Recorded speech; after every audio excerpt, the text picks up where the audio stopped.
अस्सलामुअलैकुम। आप लोग पेज नंबर 245 ओपन करें। पेज 245।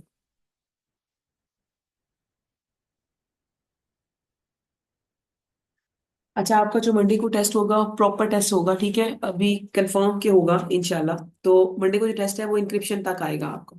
उसमें ये इंक्लूड नहीं है, ये 2 डेज इंक्लूड नहीं होंगे इंक्रिप्शन तक। मैं आपको अभी से बता रही हूँ। और प्लीज कोशिश करनी है कि आज से या कल से थोड़ा थोड़ा करके उसको रिवाइज करना है, और संडे को बैठ के एक दफा पूरा रिवाइज कर लेना है, ठीक है? तो ये जो अभी टॉपिक करने लगे हैं, मेरे पास अगर डिफरेंट स्कूल्स के बच्चे आते हैं ना, जिन्होंने पहले से ओ लेवल्स में मतलब पेपर पढ़ा हुआ होता है, P1 पहले से किया हुआ होता है। तो अगर मेरे पास मैं आपको अगर परसेंटेज बताऊं तो 80 to 90% बच्चा जब मेरे पास आता है तो वो कहेगा कि मैम उसमें से मुझे कंप्यूटर आर्किटेक्चर वाला चैप्टर सही नहीं आता। मोस्टली बच्चे ये कहते हैं। सो मैं कोशिश करूंगी कि मैं आपको इस तरह से ये चैप्टर करवाऊं कि और अभी तक ऐसा है, अल्लाह का शुक्र है कि कोई स्टूडेंट ये नहीं कहेगा कि अच्छा अब मुझे जरा ये सही तरह से नहीं आता। आपके लिए चीजें काफी रिलेटिवली इजी हो जाएंगी। मैं आपको कराने से पहले बस ये सोच रही थी कि हमारा 2 दिन का पीछे गैप आ जाएगा, लाइक आज थर्सडे है ना, थर्सडे फ्राइडे 2 दिन। तो मैं कोई जो इसमें जो मेन पोर्शन है ना वो मैं मंडे को कराना चाहती हूँ, या ट्यूसडे को, सॉरी, टेस्ट के बाद। इसलिए कि अभी कराऊंगी तो फिर वो वीकेंड पे दरमियान में गैप आएगा, फिर टेस्ट होगा। तो इसलिए 2 दिन ना जरा हल्का हाथ रखेंगे, बेसिक बेसिक चीजें देखेंगे। प्रॉपर ये चैप्टर हम इंशाल्लाह करेंगे। जो मेन इसका पॉइंट है ना, कोर, जो इसकी समझ लो कॉन्सेप्ट है, वो हम इंशाल्लाह जिंदगी रही तो ट्यूसडे को करेंगे। अच्छा, कंप्यूटर आर्किटेक्चर का मतलब क्या है? हम कंप्यूटर पहले कहते किससे हैं? तो मैं आपको थोड़ा सा अगर दिखाऊं, मेरे पास कुछ पिक्चर्स मैंने रखी हुई हैं। अब आई डोंट नो आप लोगों को पहले दिखाई है कि नहीं दिखाई, लेकिन अ, हमेशा भूल जाती हूँ मैंने किस फोल्डर में रखी है, लेकिन ये ये मैंने आप लोगों के लिए कुछ पिक्चर्स रखी हुई है, ठीक है? हमारे टॉपिक का नाम है कंप्यूटर आर्किटेक्चर। अब जो कंप्यूटर है ना, वो आपका लैपटॉप भी हो सकता है, आपका डेस्कटॉप भी हो सकता है, और आजकल आपके मोबाइल भी एक तरह के पूरे कंप्यूटर हैं। लाइक एक ऐसा कंप्यूटर जिसके अंदर मदरबोर्ड भी होता है, रैम भी होती है, प्रोसेसर भी होता है। तो वो सारी चीजें अब आप लोगों के इवन मोबाइल्स में भी होती हैं। लेकिन हम एक नॉर्मल कंप्यूटर्स की बात करेंगे, ठीक है? तो अगर आप एक डेस्कटॉप कंप्यूटर की बात करें,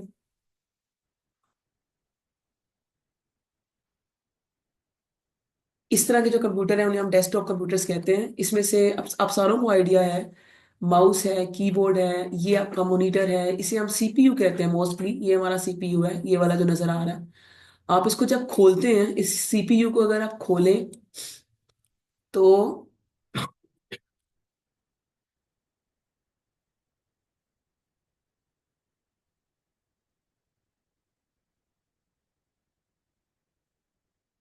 मैं चाह रही थी कि मुझे कोई ऐसी पिक्चर मिले जिसमें वो सीपीयू को ओपन करके दिखाए।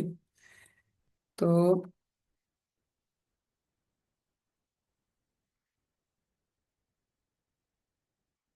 आप में से तकरीबन मोस्टली बच्चों ने देखा होगा, ऐसा नहीं है कि नहीं देखा होगा, बट मैं फिर भी दिखाना चाहती हूँ। आप ये देखिए, आप ये सीपीयू की केसिंग एक तरफ से खोलते हैं, ये आपका फैन लगा हुआ है।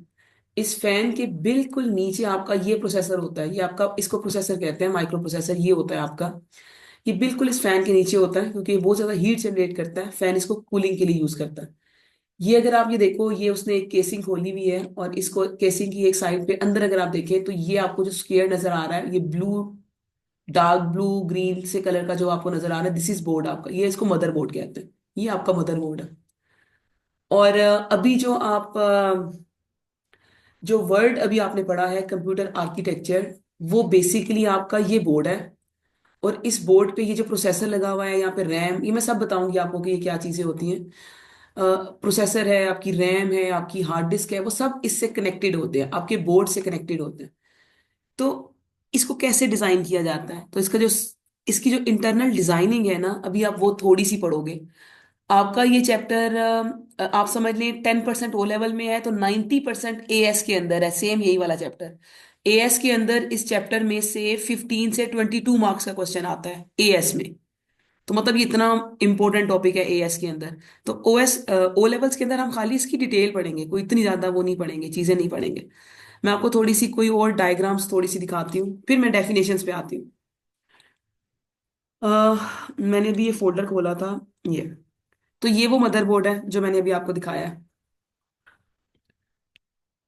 ठीक है, ये मदरबोर्ड है वो जो मैंने अभी आपको दिखाया है। इस मदरबोर्ड में ना, इस जगह के ऊपर यहाँ पे ना माइक्रो प्रोसेसर लगा हुआ होता है।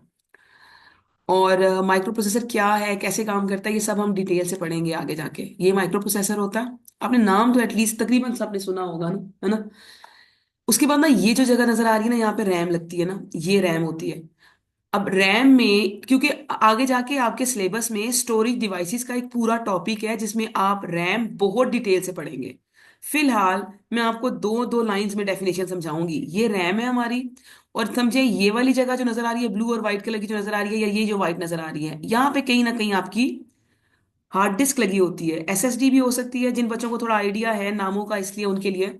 आपकी एसएसडी या हार्ड डिस्क को यहाँ लगी हुई होती है, यहाँ रैम होती है, यहाँ प्रोसेसर होता है। अगर कोई बच्चा पहली दफा देख रहा है और उसको पता ही नहीं है कि ये क्या चीज है, तो उसको मैं बता दूं कि प्रोसेसर, हार्ड डिस्क और रैम आप डिटेल से आगे पढ़ेंगे। बट आज के लेक्चर के लिए सिर्फ एक एक दो दो लाइन समझ लें। आप जब कोई चीज इंस्टॉल करते हैं अपने कंप्यूटर पे, और वैसे बाय द वे हम अपने कंप्यूटर पे सबसे पहले इंस्टॉल करते क्या है, हम सबसे पहले अपने कंप्यूटर पे ऑपरेटिंग सिस्टम इंस्टॉल करते हैं। मेरे कंप्यूटर पे इस वक्त विंडोज 10 है, मेरा ख्याल है इस पे। मेरे दूसरे लैपटॉप पे विंडोज 11 है, इस पे विंडो 10 इंस्टॉल है। सबसे पहला काम है ऑपरेटिंग सिस्टम इंस्टॉल करना। उसके अंदर फिर आप अपनी एप्स इंस्टॉल करते हैं। ये जो आप यहाँ पे जाते हो स्टार्ट प्रोग्राम्स, यहाँ से आप ये जो जितनी भी एप्स सॉफ्टवेयर आपके इंस्टॉल हैं, ये सारे के सारे। इसी तरह से आपके मोबाइल के भी जितने सॉफ्टवेयर होते हैं, ये सारे सॉफ्टवेयर जब हम इंस्टॉल करते हैं, या सिंपल वर्ड्स में बताऊं तो कोई गेम वगैरह आप जब इंस्टॉल करते हो, तो वो आपकी हार्ड डिस्क के ऊपर इंस्टॉल होती है। ये मेरी इस वक्त एसएसडी ड्राइव लगी हुई है, ये दोनों एक ही हार्ड डिस्क है, दिखने में दो लग रही हैं, दिस इज लॉजिकल पार्टीशन, लेकिन ये कि यहाँ पे हम डेटा सेव करते हैं, ठीक है। और इस पे डेटा परमानेंट स्टोर होता है। तो आपको इतना पता होना चाहिए कि अच्छा, इसका मतलब है कि जब हम कोई चीज इंस्टॉल करते हैं तो वो हार्ड डिस्क पे जाके सेव होती है, और जब तक आप खुद उसे इंस्टॉल ना करें वो उधर ही पड़ी रहती है। अब मेरे मोबाइल पे मेरी इस वक्त बहुत सारे सॉफ्टवेयर इसमें इंस्टॉल हैं, बहुत सारे। बट अगर मैं इसमें से किसी एक सॉफ्टवेयर को ओपन करती हूँ, इसमें से मुझे कोई कोई सा भी एक जो सॉफ्टवेयर है वो मुझे ओपन करना है। जैसे ये मैंने खोला, इसके अंदर से इसमें काफी सारे सॉफ्टवेयर इंस्टॉल हैं, ये सारे हार्ड डिस्क पे पड़े हैं।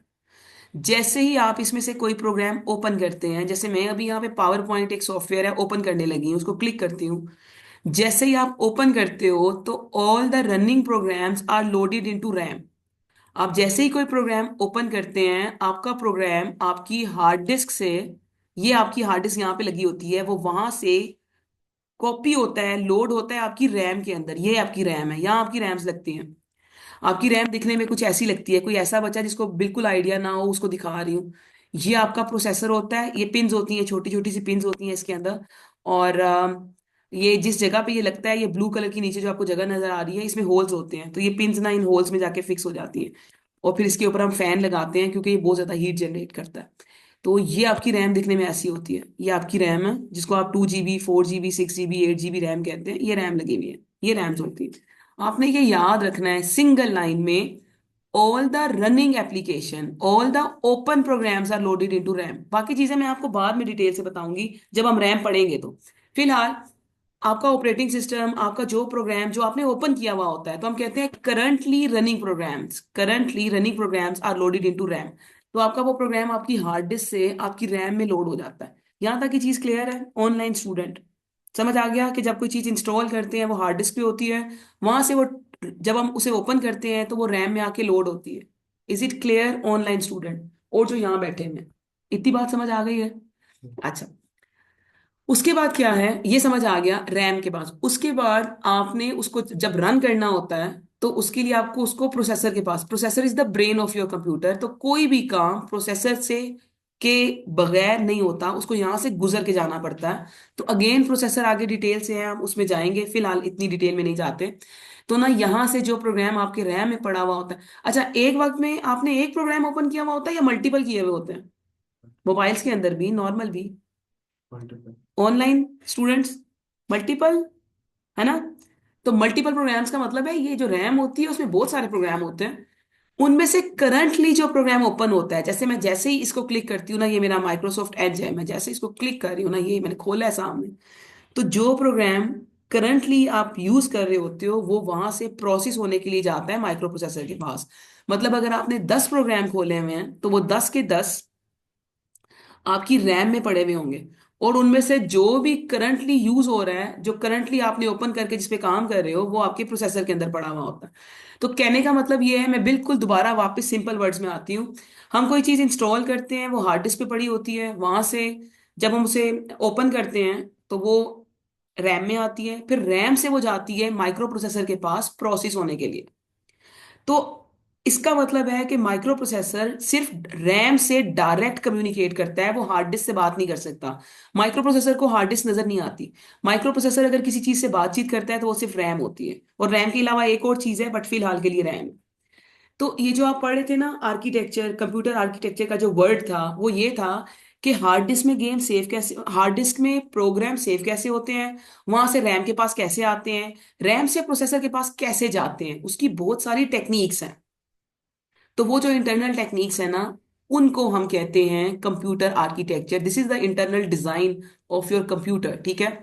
आपके कंप्यूटर की मेन मेन कंपोनेंट्स मैंने बताए हैं। जो बच्चे वैसे गेमिंग खेलते हैं उनको ज्यादा आइडिया होगा। ये पीसीआई स्लॉट्स हैं ज्यादातर, आपकी एक्सप्रेस स्लॉट है ये वाली, या पीसीआई स्लॉट, इसके ऊपर आपकी गेमिंग कार्ड्स इंस्टॉल होते हैं, ठीक है। अच्छा, वापस आते हैं अपने इस पे। अब थोड़ा सा समझ आ गया कि ये क्या चीज है। तो यहाँ पे लिखा हुआ है, बल्कि एक और चीज रह गई, एक और चीज रह गई। आप में से कोई भी स्टूडेंट, चाहे उसने क्लास में पढ़ा हुआ हो, मुझे ये बता सकता है कि ये हार्ड डिस्क है, दरमियान में ये गैप है काफी सारा, उसके बाद ये रैम है, रैम के बाद भी बहुत सारा गैप है। तो आप बता सकते हो कि डेटा हार्ड डिस्क से रैम और रैम से प्रोसेसर में किन चीजों के थ्रू जाता है? जो बच्चे ने पढ़ा हुआ है मैं उनसे पूछ रही हूँ अभी स्पेशली। ये दरमियान में जो ग्रीन पाथ है, जिसको मैं अगर थोड़ा जूम करके बताऊं तो ये इस तरह का पाथ होता है। ये ऐसा पाथ है, वो जो दरमियान में ग्रीन पाथ नजर आ रहा है ना, इनके दरमियान में जो वैल्यूज है, ये कुछ इस तरह का होता है, दिखने में ऐसा होता है। कोई मुझे बता सकता है कि इसके लिए हम एक वर्ड यूज करते होते हैं?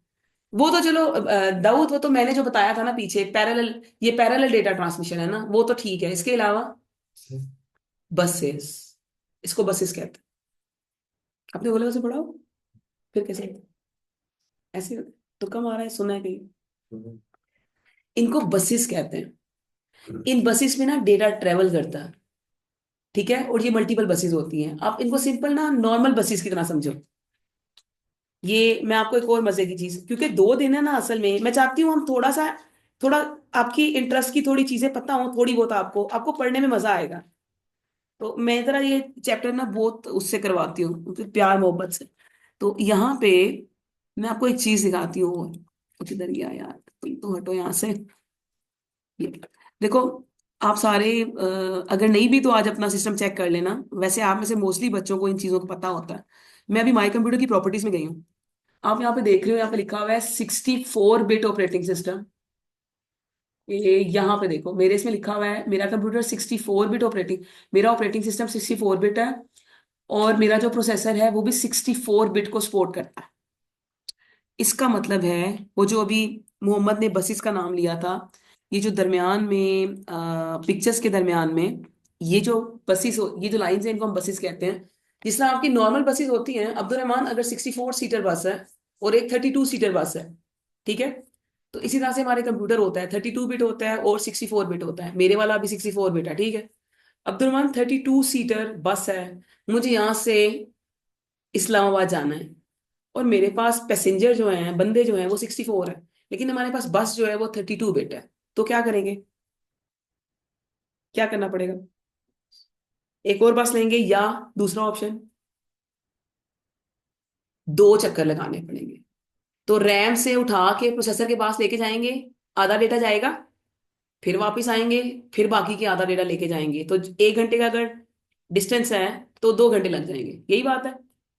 अगर 64 बिट है तो क्या होगा? अगर 64 बिट है तो सारे के सारे एक ही दफा में जाएंगे, तो 1 घंटे में पहुंच गए। बिल्कुल उसी तरह से ये जो आप दरमियान में देखते हो ना, ये आपकी बसेस होती है। ये जो दरमियान में आपके है ना, ये आपकी बसेस होती हैं। यहाँ पे ना बसेस होती हैं। तो हार्ड डिस्क से डेटा रैम में जाता है, रैम से डेटा जाता है प्रोसेसर के पास। अच्छा, अगर आपका मदरबोर्ड 64 बिट सपोर्टेड है, मदरबोर्ड, इसका मतलब है कि वो एक वक्त में 64 बिट डेटा हार्ड डिस्क से रैम, रैम से प्रोसेसर, प्रोसेसर से आउटपुट डिवाइसेस, इधर आउटपुट डिवाइसेस कनेक्शन, ये वो यूएसबी पोर्ट और वो सारी पोर्ट्स हैं, तो आउटपुट डिवाइसेस, इनपुट डिवाइसेस, तो 64 बिट आप भेज सकते हो। लेकिन कभी कभी ऐसा होता है कि आपका मदरबोर्ड 64 बिट का है, लेकिन आपका जो प्रोसेसर है वो अगर 32 बिट है, तो फिर ये होता है, या ये कर लो कि आपका मदरबोर्ड 64 बिट है, लेकिन उसके अंदर जो ऑपरेटिंग सिस्टम इंस्टॉल किया है वो 32 बिट है। तो फिर इसका मतलब होता है कि आधी बस जो है वो खाली जाएगी। समझ आ रहा है? कैपेसिटी ज्यादा है, लेकिन एक सिस्टम सपोर्ट करता है 64 को, दूसरा नहीं करता, तो मजबूरन आपको, जो नहीं करता तो आपको उस, क्योंकि 64 में आप 32 लेके जा सकते हो, लेकिन 32 वाले में 64 लेके नहीं जा सकते। ठीक हो गया? ओवरऑल एक थोड़ा सा आपको आइडिया दे दिया। मेरा सिस्टम 64 बिट है। So more RAM faster the program run load, बिल्कुल ऐसे ही अब्दुल्ला, रैम जितनी ज्यादा होगी लेकिन उसकी भी एक लिमिट होती है ना। चाहे जितना मर्जी हैवी सिस्टम हो, आप कहो कि मेरी रैम इतनी ज्यादा है तो मैं 50 प्रोग्राम एक साथ खोल लेता हूँ, तो उसका फायदा नहीं होता। मतलब एक लिमिट होती है, लेकिन डेफिनेटली अगर रैम इंक्रीज करें तो आपकी स्पीड बढ़ जाती है। मुझे सिर्फ इतना बताएं, ऑनलाइन वाले स्टूडेंट, आपको बेसिक आइडिया हो गया हम क्या करने लगे हैं और क्या पढ़ने लगे हैं, और ये मैम ने जो कुछ समझाया है वो चीजें क्लियर हो गई हैं, स्पेशली बसेस का थोड़ा सा कॉन्सेप्ट? क्योंकि मैंने टॉपिक भी खत्म कराना है और मैंने बिल्कुल बेसिक पे भी रहना है। मैं डिटेल आपको इंशाल्लाह ट्यूसडे को करवाऊंगी, अभी नहीं करवाऊंगी।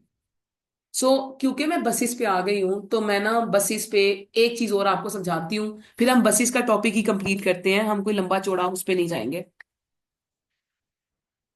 सो फिलहाल आ जाते हैं अपने इस पे, मेन 245 पे। इसकी ना अगर मैं देखूं कि हम इसमें से क्या कर सकते हैं, मुझे लगता है ये काम हम कल करेंगे। ये सी यू और ए एल यू वाला काम कल करेंगे। मैं फिलहाल बसेस वाले टॉपिक पे रहूंगी, क्योंकि बसेस ना एक कंप्लीट टॉपिक है। तो इसमें से हम सिर्फ इतना पढ़ सकते हैं आज के लिए, computer architecture means how a computer is design. CPU जो है वो हम कल पढ़ेंगे। सीपीयू में भी बसेस का एक कॉन्सेप्ट है जो हमने अभी पढ़ना है। तो मैं वापस आपको लेके आऊंगी, आपने टेंशन नहीं लेनी है, लेकिन मजबूरी है, अभी हम थोड़ा सा आगे चलते हैं। पेज नंबर 248 पे आ जाओ। और हाँ, 248 पे आ जाओ, बल्कि पहले पहले 249 पे आ जाए। पहले आपके कॉन्सेप्ट क्लियर करूँ ना, फिर थोड़ा रट्टे मारने वाली चीजें पढ़ेंगे। पेज नंबर 249 पे आ जाओ जल्दी से, फटाफट 249। अच्छा, यहां से क्या समझ आया कासिम? मैंने सिर्फ बसेस का नाम लिया हुआ है। यहाँ से क्या समझ आया है कि नॉर्मल आपकी बसेस कितनी होती हैं? अगर ये टेबल मैं तुम्हें दिखाऊं तो तुम क्या कहोगे? स्टेबल, इस टेबल के हिसाब से कितनी कितनी बसेस होती हैं? बसेस का मतलब है वो लाइंस, वो पाथ पैरेलल लाइंस, जिसने जिनसे आपका डेटा जो है वो ट्रेवल करता है हार्ड डिस्क से रैम के पास, रैम से प्रोसेसर के पास, प्रोसेसर से इनपुट आउटपुट डिवाइसेस के पास। कितनी है? 3 है। अब इन 3 चीजों में से तीनों का मैं आपको हल्का सा आइडिया देती हूँ, फिर हम इसको, मेन कॉन्सेप्ट आ जाएगा, बाकी हम फिर थोड़ा सा रट्टा लगाना पड़ेगा। तो ना, ये है। अब ना, ये जो रैम होती है ना, ये चीजें आप इन चैप्टर्स में आगे डिटेल से सीखोगे। ये जो रैम है ना, रैम, इसके ना एड्रेस होते हैं। अब्दुल रहमान, अभी मैंने क्या कहा था कि एक रैम में हम ऑल द रनिंग प्रोग्राम्स पड़े हुए होते हैं, तो एक रैम में एक वक्त में एक प्रोग्राम ओपन होता है या मल्टीपल? मल्टीपल, हम एक वक्त में मल्टीपल प्रोग्राम, मैंने अभी नीचे ये 5-6 प्रोग्राम सारे ओपन किए हैं, तो ये सारे रैम में पड़े हुए हैं। तो रैम में कॉन्फ्लिक्ट ना आ जाए कौन सा प्रोग्राम किस लोकेशन पे पड़ा हुआ है, उसके लिए जो आपकी रैम होते हैं ना, इसके एड्रेस होते हैं। आपकी जो रैम होती है ना, उसमें एड्रेस, कि एड्रेस नंबर 100 से लेके 150 तक जो है वो क्रोम का डेटा पड़ा हुआ है। एड्रेस नंबर 151 से लेके 170 तक जो है वो नोट पैड पड़ा हुआ है। 170 से लेके, लेट्स सपोज 170 से लेके आपके 180 तक वो पावर पॉइंट जो मैंने खोला था वो पड़ा हुआ है। 180 से लेके 250 तक आपका ऑपरेटिंग सिस्टम पड़ा हुआ है। तो एड्रेस होते हैं, रैम के अंदर एड्रेस होते हैं। तो रैम के एड्रेस है, और इसके साथ साथ ये जो डेटा पड़ा हुआ होता है जो प्रोसेस होने के लिए जाता है, तो एक एड्रेस बस होती है आपके पास, और एक आपके पास होती है डेटा बस। एक होती है एड्रेस बस जो रैम के एड्रेसेस को हैंडल करती है, एक होती है डेटा बस। इसका मतलब है कि ये जो आप पैरेलल लाइंस देख रहे हो, अब हमें इतना आइडिया तो नहीं है, मैं आपको ये नहीं बता सकती कौन सी एड्रेस बस है और कौन सी डेटा बस है, लेकिन इसमें ये जो लाइंस हैं इनमें से कुछ लाइंस एड्रेस बस की होती हैं जो सिर्फ एड्रेस कैरी करती है, उनके थ्रू सिर्फ एड्रेस पास होता है। कुछ होती हैं जो डेटा बस होती हैं, उनके थ्रू डेटा होता है। मैं जो मंडे को ट्यूसडे को टॉपिक समझाऊंगी उसमें मैं इसको दोबारा लिंक करूंगी। तो तकरीबन 80% आपको आज समझ आएगा, रिमेनिंग 20% आपको जब मैंने जो आपसे कहा था ना कि मेन जो इसका कोर कॉन्सेप्ट है वो हम ट्यूसडे को करेंगे, बाकी का 20% आपको तब समझ आएगा। तो एक होती है डेटा बस और एक होती है एड्रेस बस। अच्छा मुझे एक बात बताओ कि जैसे आपके रोड पे ट्रैफिक आ रही होती है, जा रही होती है ना, आ जा रही होती है ना, रोड्स किसके लिए होते हैं? ट्रैफिक के लिए होते हैं ना, एक जगह से दूसरी जगह जाने के लिए, लोकेशन से जाने के लिए। लेकिन उनको मॉनिटर करने के लिए कौन होता है? अगर आपको खुला छोड़ दें, कोई देखने वाला ना हो, कोई मैकेनिज्म ना हो, तो वो चीजें मिक्सअप होनी शुरू हो जाएंगी, गड़बड़ होनी शुरू हो जाएगी, एक्सीडेंट ज्यादा होने शुरू हो जाएंगे और मसले मसाइल। क्या कहते हो? रोड्स को कौन मैनेज करता है? अब्दुल्ला, दाऊद, बाकी बच्चों के तो मैंने अभी नाम ही नहीं देखे आज। फिहाद, हामिद। और जब ट्रैफिक वगैरह चल रही होती है रोड पे तो उसे कौन करता है? एक तो ट्रैफिक लाइट्स लगी हुई होती हैं, कब रुकना है, चलना है थोड़ा, खास तौर पे जो आपके राउंड अबाउट्स होते हैं वहां पे। इसके अलावा ट्रैफिक पुलिस, बिल्कुल ठीक है, होती है कि नहीं होती है? होती है ना। ट्रैफिक पुलिस का क्या काम होता है? ट्रैफिक पुलिस का खुद तो कोई काम नहीं होता। वो सिर्फ कह देती है अच्छा आप आए, आप चले जाएं, ये वाली राइट लाइन जो है वो खुल जाएगी, वो वाली लाइन आप बंद हो जाएगी। वो आपको इशारे करके रोक रहे होते हैं, आप चले जाएं, आप रुक जाएं, ये कर ले वो कर ले, यही कर रहे होते हैं ना। दिस इज कॉल्ड, बिल्कुल सेम इज द केस। से फिर अभी दोबारा रिपीट करूंगी ना, आपको ऑटोमेटिकली क्लियर हो जाएगा। तो एक होती है डेटा बस जो डेटा कैरी करती है, एक होती है एड्रेस बस जो एड्रेस कैरी करती है। अब डेटा बस की एग्जांपल अगर मैं दोबारा आपको दूं तो मैं आपको ये कह सकती हूँ, ये मैंने कैलकुलेटर खोला है, कैलकुलेटर एक ऐप है। अब्दुल रहमान, या बल्कि राहिम, राहिम आप बताओ, ये ऐप इस वक्त मैंने ओपन की है, हार्ड डिस्क में इंस्टॉल थी बट अभी मैंने इसको ओपन कर लिया है, तो ये कहाँ पे लोड हुई है? रैम के अंदर। ये रैम में लोड है। अब रैम में जिस जगह पे ये लोड हुई होगी उसका कोई ना कोई, मोहम्मद, उसका कोई ना कोई एड्रेस होगा। मैंने अभी बताया है कि रैम के एड्रेस होते हैं, एड्रेस होगा ना। अच्छा, वो एड्रेस जो है उसको कौन कैरी करता है? कौन सी बस कैरी करेगी? एड्रेस बस कैरी करेगी। अच्छा, इसमें मैंने लिखा 4+3, ये मेरा डेटा है 4+3। तो 4+3 प्रोसेस होने के लिए आंसर ये कैलकुलेट नहीं कर सकता, ब्रेन ये नहीं है। ब्रेन है आपका, ब्रेन है आपका माइक्रो प्रोसेसर। तो ये इंस्ट्रक्शन सॉल्व होने के लिए माइक्रो प्रोसेसर के पास जाएगी। ये जो मैंने कैलकुलेटर खोला हुआ है ना, ये मेरा डेटा है। इसका मतलब है, या ये रहा। ये ना, इसका मतलब है कि ये जो मैंने डेटा डाला है ये डेटा प्रोसेस होने के लिए जाएगा माइक्रो प्रोसेसर के पास। तो ये डेटा किसके थ्रू जाएगा? डेटा बस के थ्रू। तो एड्रेस बस में एड्रेस जाता है कि 4+3 जो डेटा है वो एड्रेस नंबर 70 से आ रहा है, एड्रेस नंबर 70 से आ रहा है। और 4+3 जो आपका डेटा है, और ये 0 1 की फॉर्म में होता है, 4 3 ये सब 0 1 की फॉर्म में होता है, ये जाता है डेटा बस के थ्रू। 4+3 इस वक्त राहिम ये रैम में पड़ा हुआ है, ठीक है राहिम, रैम में पड़ा हुआ है। 4+3 आप ये भेज रहे हो माइक्रो प्रोसेसर को, और माइक्रो प्रोसेसर आपको आंसर रिटर्न करेगा। आपने 4+3 भेजा, ये जाएगा डेटा बस के थ्रू। जैसे ही आप इक्वल टू पे प्रेस करते हो ना, इक्वल टू पे क्लिक करोगे तो आप समझो आपको माइक्रो प्रोसेसर ने जवाब वापस भेजा है। आपने उसको 4+3 भेजा है, आप इक्वल टू प्रेस करते हो तो उसने जवाब में आपको क्या भेजा है? 7। इसका मतलब क्या हो गया मोहम्मद, कि डेटा जाता भी है और वापस भी आता है। 4+3 रैम से गया था और माइक्रो प्रोसेसर ने उसको सॉल्व किया, सॉल्व करके ये जो 4+3 माइक्रो प्रोसेसर ने सॉल्व किया है ना, ये मैं कल आपको बताऊंगी। जो मैंने आपको ये अभी छोड़ा है ना चैप्टर, वो पहले पेज पे जहाँ पे लिखा हुआ था ALU और कंट्रोल यूनिट, ये हम उसमें पढ़ेंगे। लेकिन आपको समझाने का मतलब ये है कि जो डेटा डेटा होता है वो प्रोसेसर के पास जाता भी है और वापस भी आता है। तो हम कहते हैं कि जो डेटा बस होती है वो 2 वे कम्युनिकेशन होती है। वो डेटा लेके भी जाती है और डेटा वापस भी लाती है। दिस इज, वो 4+3 को लेके गई थी और 7 को वापस लेके आई है, ये 2 वे होती है। और जो एड्रेस होती है ना, एड्रेस बस, वो होती है 1 वे। एड्रेस सिर्फ रैम के होते हैं और प्रोसेसर के, हार्ड डिस्क के, किसी चीज के नहीं होते। एड्रेस सिर्फ रैम के होते हैं। सो फिलहाल के लिए इससे ज्यादा, मैंने आपको पहले कहा था कि 80% आप अभी समझोगे, बाकी आप इंशाल्लाह जिंदगी रही तो ट्यूसडे को या कल थोड़ी ज्यादा डिटेल से समझोगे। जो आपकी एड्रेस बस होती है ना, वो होती है आपकी यूनी डायरेक्शनल। यूनी का मतलब होता है one directional only. It carry signal between the processor and memory. ये आपके प्रोसेसर और मेमोरी के दरमियान में सिग्नल्स को कैरी करती है, और वो जो सिग्नल्स होते हैं, आप इनके ऊपर एड्रेस का वर्ड भी लिख सकते हैं। असल में ये सारे एड्रेस 0 1 की फॉर्म में होते हैं ना। तो यहाँ पे आप सिग्नल के ऊपर लिखोगे एड्रेसेस, मैंने आपको कहा था 249 खोल के रखें।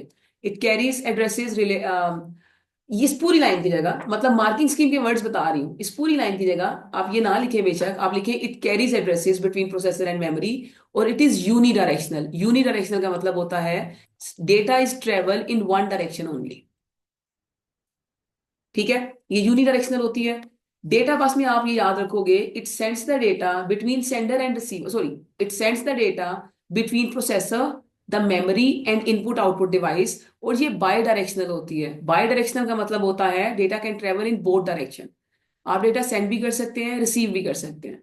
अब वो जो मैंने आपको ट्रैफिक कांस्टेबल वाली एग्जांपल दी थी, उसके लिए किस टाइम पे कौन सी लाइन से डेटा जाएगा, बिल्कुल इसको ना जनरल समझे।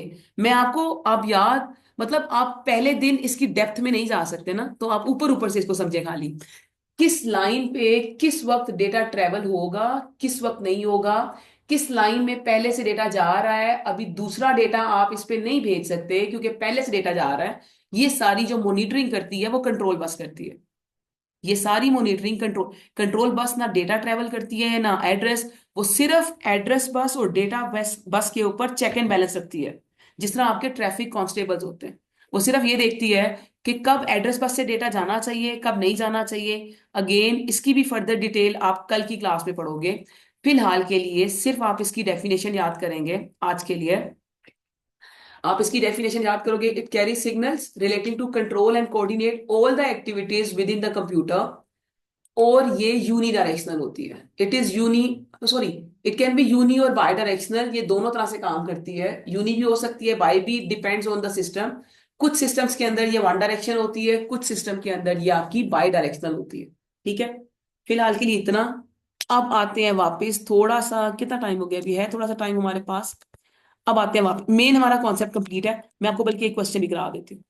पेज नंबर 250 पे आओ, जरा एक क्वेश्चन कर लेते हैं ताकि जरा कॉन्सेप्ट क्लियर हो जाए। बट अभी मैंने बच्चों वाला किया है, इसकी थोड़ी सी डेप्थ भी रहती है। पेज नंबर 250 पे आ जाओ। देखो तीनों की आपको डेफिनेशन भी मिल जाएगी, और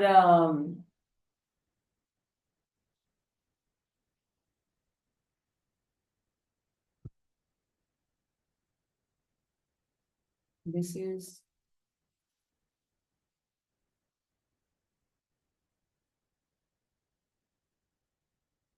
डेटा, देन एड्रेस जो है वो दिस इज एड्रेस बस, कंट्रोल और कोऑर्डिनेट द एक्टिविटीज जो है वो दिस इज कंट्रोल बस। ठीक है, ऐसा ही है ना, एक ही है। अच्छा, उसके बाद एक और क्वेश्चन देख लो, अभी सॉल्व नहीं करते, मैंने वापस डेफिनेशन पे जाना है, बस आपको दिखा रही हूँ, सिर्फ देखो सामने।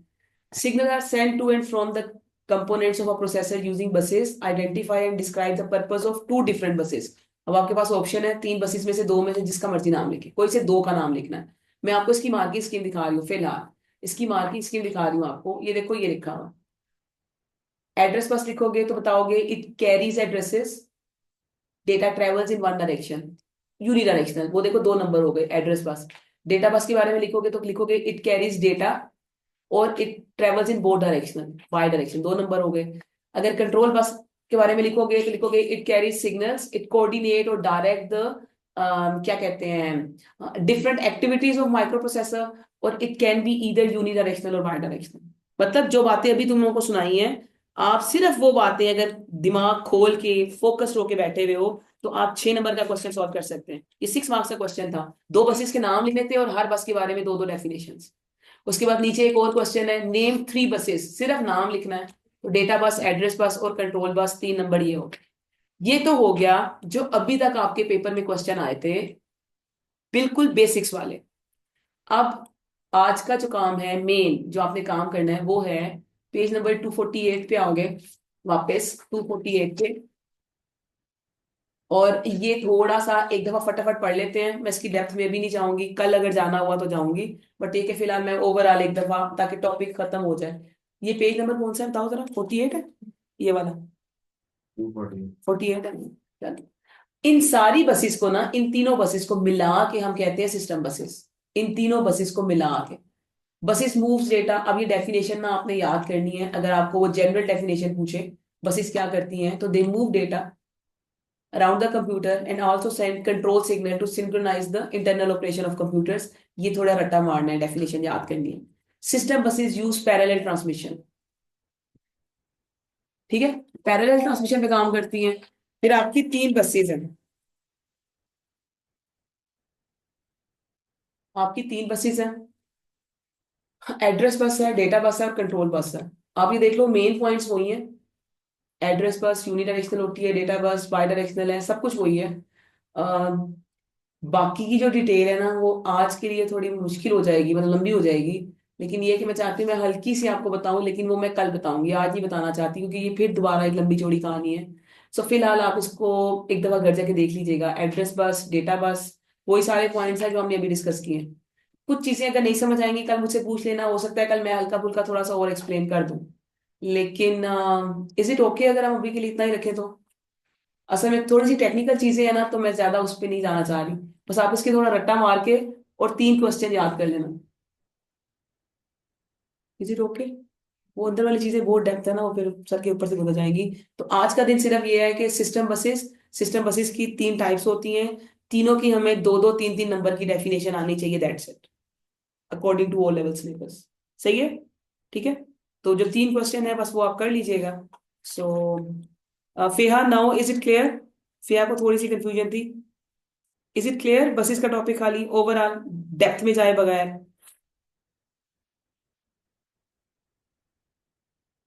Hamid, Daud, Abdullah, it's clear? चले बस ठीक है, आज के लिए इतना ही। ठीक है, okay, thank you. Take care, अल्लाह हाफिज।